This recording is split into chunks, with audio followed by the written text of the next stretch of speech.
ইয়াকুল ইবনু আদম মালি মালি।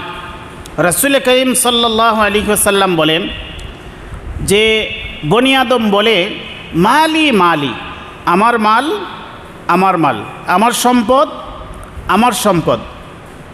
ওয়াহাল লাকা ইয়া ইবনা আদম মিন মালিকা ইল্লা মা আকালতা ফাআফনাইতা আও লাবিস্তা ফাআবলাইতা আও তাসাদ্দাকতা ফাআমজাইতা। রাওয়াহু মুসলিম। রাসূল করিম সাল্লাল্লাহু আলাইহি ওয়াসাল্লাম বলেন যে লোকজন শুধু বলে আমার সম্পদ আমার সম্পদ।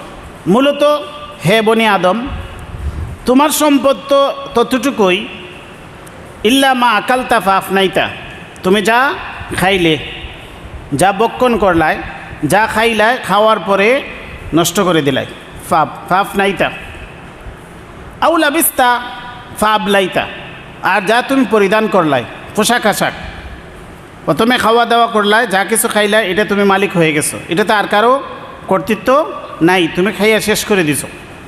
আও লাবিস্তা ফাআবলাইতা, আর যা তুমি পরিধান করলাই, পরিধান করলে পোশাক আশাক করে পরিধান করে তুমি এটাকে পুরানা করে দিলাই, এটা তুমি মালিক হয়ে গেল নিশ্চিত।